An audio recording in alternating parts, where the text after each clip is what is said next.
As much as we love watching basketball, the game is not without its moments that sometimes make me ashamed to be a fan. The game should be one of honor, and men who tarnish its reputation or put it in a negative light just make me feel uneasy. I remember the night that LeBron James made his famous decision. I said, albeit with a few beers in my system, that I wouldn't watch any basketball that season simply on principle. Hey guys, welcome back to your favorite basketball channel, Swish. And in this video, we are going to look at 10 moments in the last decade the NBA would like to forget about. Some of these embarrassing moments are just sad, while others can actually be kind of funny. Before further ado, let's get right into it. Number 10. The close of Latrell Sprewell's career. Volatile forward Latrell Sprewell last appeared in the NBA for the Minnesota Timberwolves in the 2004-2005 season. Before that season started, team management offered him a 3-year extension worth $21 million, a fair offer considering how Sprewell had been instrumental in helping the team reach the Western Conference Finals the year before. However, Sprewell angrily turned down the offer with his famous words, "I have a family to feed."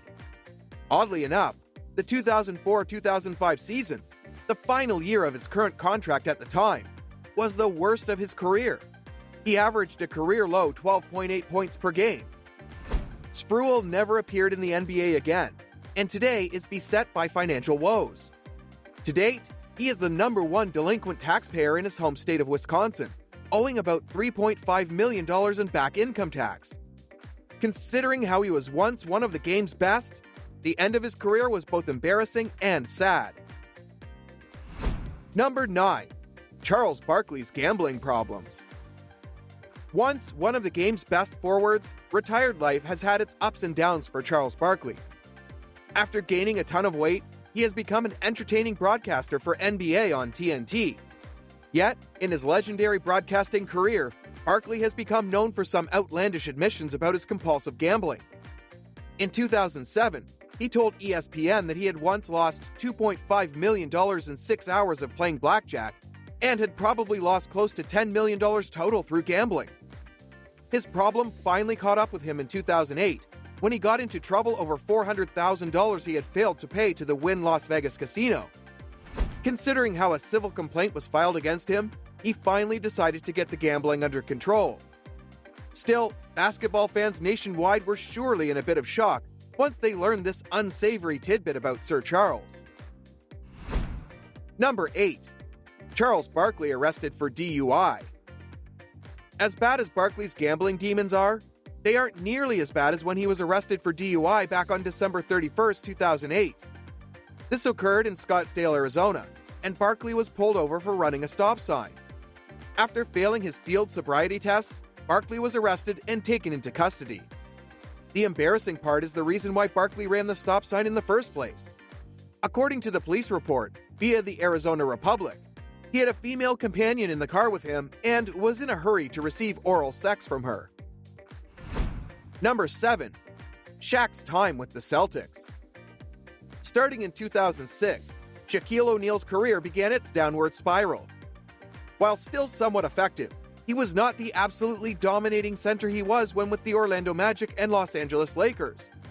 The last 5 years of his career were spent with 4 different teams: the Miami Heat, Phoenix Suns, Cleveland Cavaliers, and Boston Celtics. The year that tipped everyone off regarding his decline was his lone season in Cleveland. He averaged just 12 points and 6.7 rebounds in 53 games, ultimately being too injured to help LeBron James bring the city an NBA championship. That offseason, instead of retiring like he should have, Shaq instead decided to sign a 2-year deal with the Boston Celtics. He hit rock bottom there, averaging just 9.2 points and 4.8 rebounds in 37 games, all career lows. Instead of bowing out with a shred of dignity, the man who used to be the best center in the league hobbled out of the NBA as someone who just looked old. Oh well, at least we got this video out of his tenure with Boston. Number 6. Isaiah Thomas and his tenure with the Knicks. Isaiah Thomas initially came to the Knicks when he was hired as team president and GM on December 22, 2003. At first, he helped jumpstart the team by trading for guards Stephen Marbury and replacing then-coach Don Chaney with Lenny Wilkins. Sure enough, the Knicks made the playoffs but were swept in the first round.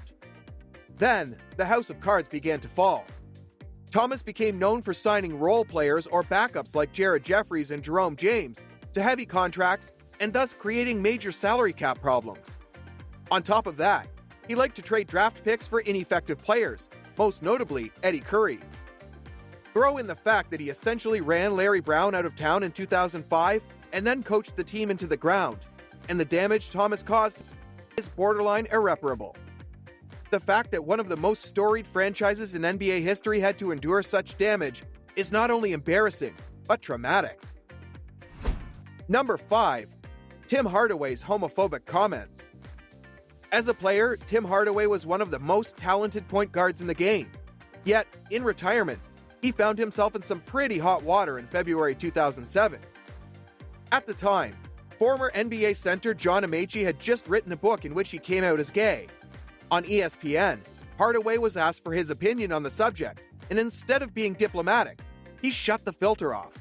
I won't go into too much detail, but he flat out said, "I hate gay people."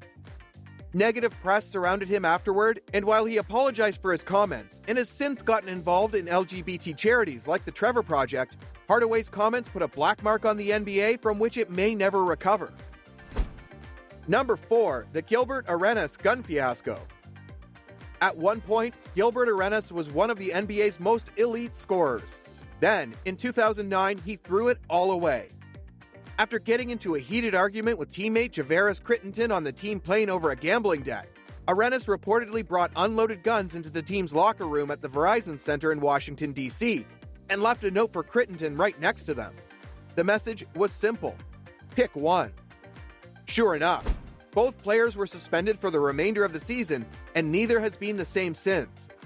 Arenas was traded to the Orlando Magic last season and is a shell of the electrifying presence he used to be.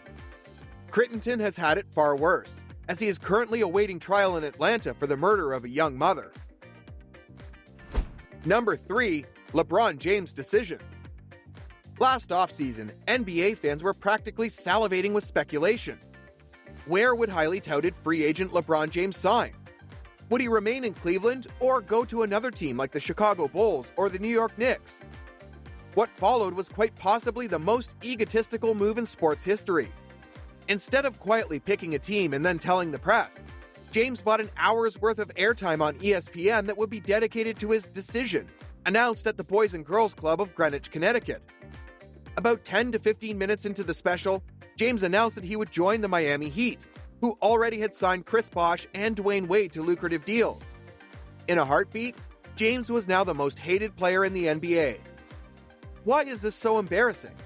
Well, whether he likes it or not, LeBron James is a role model, and what he did here is the exact opposite of what a role model should do.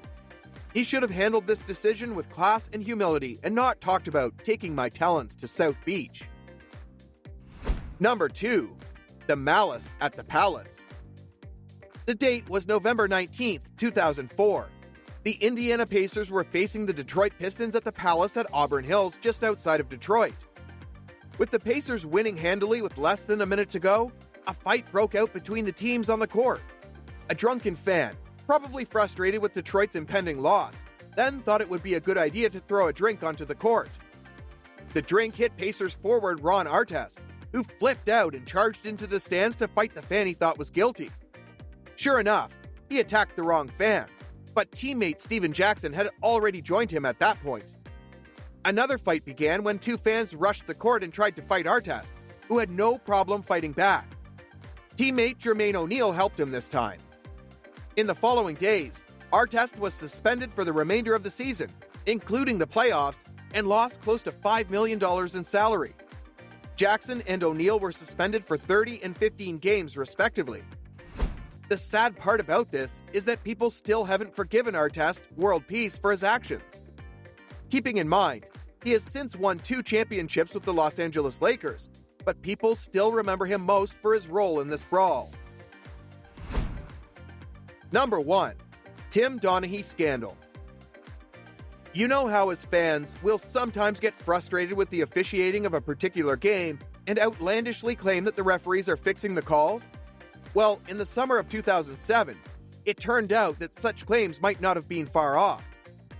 Former referee Tim Donaghy resigned from his officiating job that year, and it was later uncovered that for the past 2 seasons, he had been betting tens of thousands of dollars on games he worked and made calls that would affect the point spread in his favor.